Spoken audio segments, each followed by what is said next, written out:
বন্ধুরা, আজকে আমরা কথা বলবো একসময়ের ঢালিউড কাঁপানো নায়িকা শিমলাকে নিয়ে। ম্যাডাম ফুলি সিনেমা দিয়ে রাতারাতি আলোচনায় উঠে আসা এই নায়িকা খুব অল্প সময়ে পেয়েছিলেন তুমুল জনপ্রিয়তা। কিন্তু কেন তিনি পরবর্তীতে আড়ালে চলে গেলেন? তার ব্যক্তিগত জীবন, কেরিয়ারের উত্থান পতন আর আজকের শিমলার গল্প সবই থাকছে এই ভিডিওতে। তাহলে চলুন শুরু করা যাক। শিমলার জন্ম খুলনা জেলায় ৪ ডিসেম্বর ১৯৮২ সালে। ছোটবেলা থেকেই তিনি নাচ, গান ও অভিনয়ে ভীষণ আগ্রহী ছিলেন।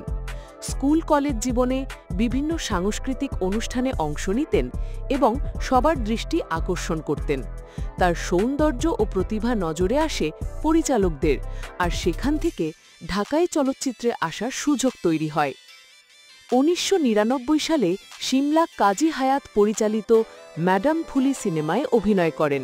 এটি ছিল তার প্রথম ছবি, কিন্তু আশ্চর্যের বিষয় হল প্রথম ছবিতেই তিনি পেয়েছিলেন জাতীয় চলচ্চিত্র পুরস্কার সেরা অভিনেত্রীর সম্মাননা।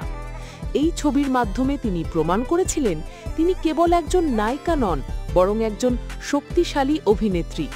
সিনেমাটি ছিল বিশাল হিট, আর শিমলা রাতারাতি জনপ্রিয় হয়ে ওঠেন। ম্যাডাম ফুলির সাফল্যের পর একের পর এক সিনেমার প্রস্তাব আসতে থাকে।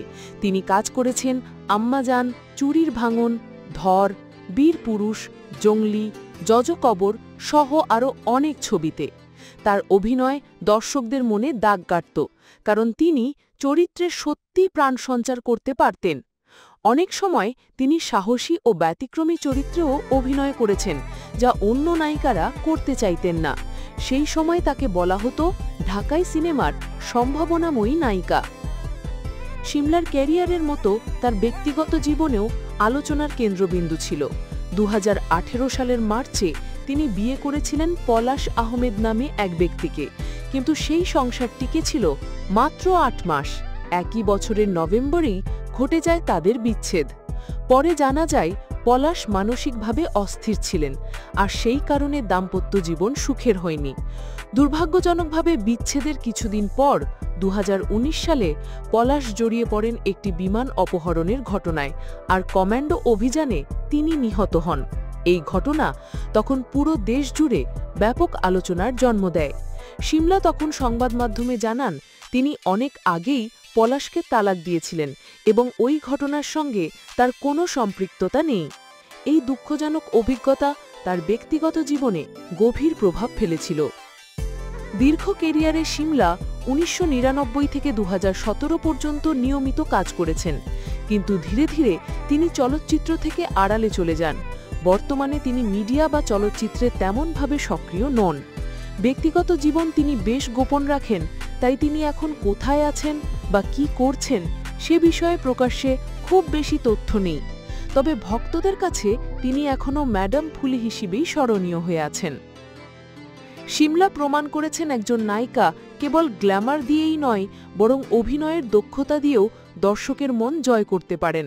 ম্যাডাম ফুলি এখনও বাংলাদেশি চলচ্চিত্র ইতিহাসে এক বিশেষ জায়গায় আছে। তার সাহসী অভিনয় ও প্রতিভা নতুন প্রজন্মের শিল্পীদের জন্য প্রেরণা হয়ে থাকবে।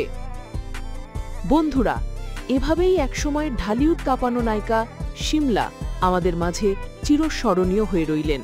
তার উত্থান, সংগ্রাম, আড়ালে যাওয়া সবকিছুই যেন একটা সিনেমার গল্পের মতো। আপনারা কি চান শিমলা আবারও সিনেমায় ফিরুন?